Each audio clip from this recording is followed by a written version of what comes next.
I've been fighting since I was 7 years old. I've been training since I was 5.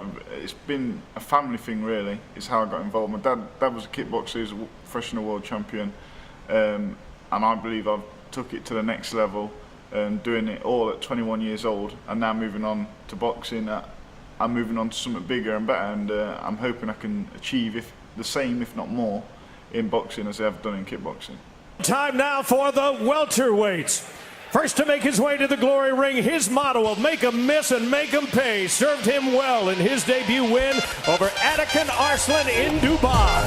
Here comes Chad Sugden.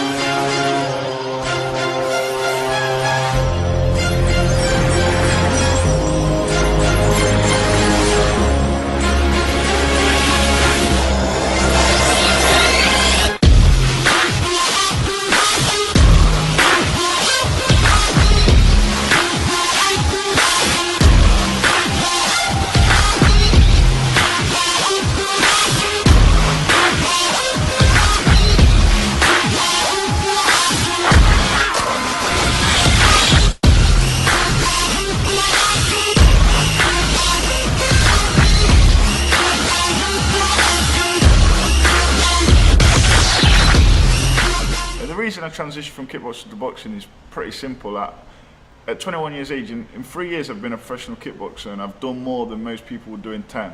And I've become second in the world in a sport called kickboxing in Glory, Glory World Series, which is the highest paid and the highest ranking kickboxing organisation in the world. I've also fought on the K1 Global circuit, and I've done everything but win the Glory World title. And I believe I could go for that, but I want to put my time into boxing, and I want to move on to something else. And I think then if I go for that title, it's going to hold me back another 6 to 8 months. Focusing on kickboxing, I believe boxing is where it's at, and I think my skills in boxing are better than they are in kickboxing. So it's scary, really, what I believe I can do in boxing.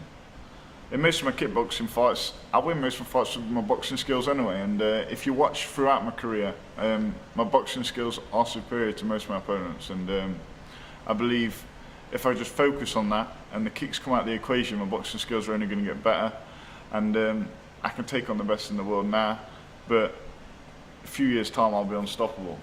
I want to achieve everything in boxing. I want to be the best in the world, and it's going to come in stages, and I've got to go from the Midlands to the British to the world stage, and that's the plan. And hopefully in the next 2 or 3 years I'm going to prove that I'm here to stay, and I'm here to cause havoc really in the boxing scene. I'm going in there all out for the win, and I'm going to take on the big boys. I look up to a lot of boxers. I mean, I've got a load on my arm tattooed. I've got Muhammad Ali, Marvin Hagler, Sugar Ray Leonard, Floyd Mayweather, Manny Pacquiao, Mike Tyson, and them 6 are like the boys really that really I look at, and I think I like their style, I like the way they box, and they've got everything. They've got the heart, they've got the determination, but they've also got the skill.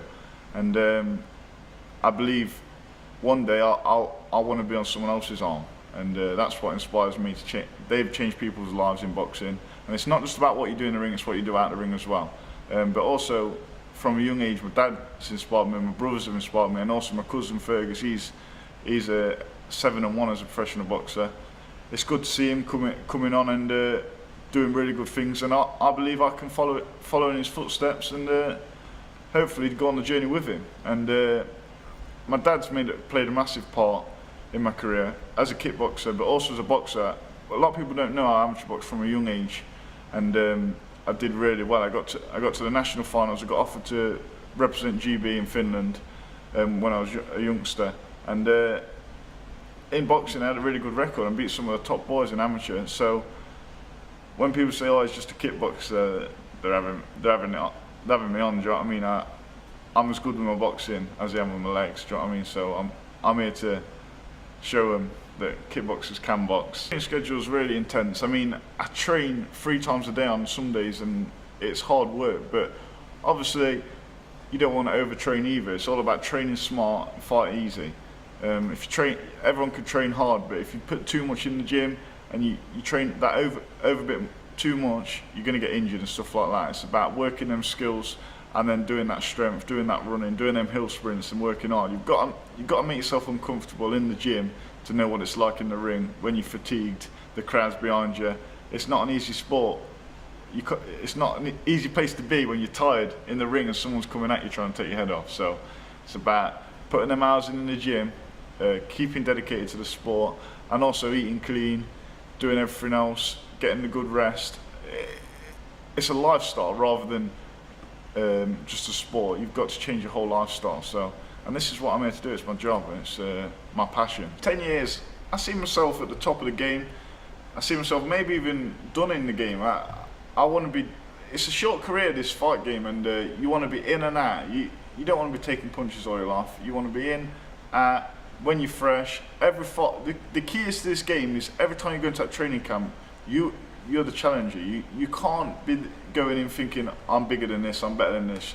You've got to go in sharp, fresh-minded, and ready to learn, because every year the game changes and people come in with different attributes and different styles, and you have to adapt with it. If you stay the same, people are going to catch you up. So in 10 years' time, I believe I'll be a better fighter than what I am now, and also I'd have achieved and hopefully made enough money to be able to retire and be sat down in a nice house somewhere, chilling out. Do you know what I mean? Watching the other pros come up, maybe even from my own gym. I find it easy handling the pressure at this young age. I mean, at 21, most of the guys that I'm fighting are either older or the same age as me. I don't really feel the pressure. Obviously, I've got the crowd behind me and people like that, but I know I've done the hours in the gym, and I've worked my hats off to get in the best shape possible. So when I get in that ring, the pressure's off. That's when I enjoy myself. I thrive on the pressure. That's what you got to do. When you get in that ring, it's either fight or flight mode. That's the difference between a fighter and a normal person. Anyone could do it on the pads, anyone could do it on the bags, anyone could do it in the gym. But when you get in that ring, that's the time to shine, and that's when the pressure either gives you energy or takes energy out of you. And I believe, yeah, everyone gets nerves, and that's normal. But it's what you do with them nerves that counts. My advice to young people wanting to get into sport is the same as what I say to kids in the gym every day in, day out, and it's, if you want to do this and you want to be good at something, you've just got to put 100% effort in. Listen to your coach. They know what's best, and especially when you've got people that have been there before around you. And it's all about having a good team. If you ain't got a good team around you, you're not going to get looked after. But just stay 100% dedicated. And it's like anything. If you want to be good at football, if you want to be good at rugby, if you want to be good at basketball, you've got to put the work in, and you've got to put the hours in, and you've got to practice like no tomorrow. And everything you do, you've got to do 100% effort, and just give it your all and have fun. That's the main thing. At a young age, there's no pressure on your shoulders, and it's about going out there, having fun, trying stuff out, and that's it really.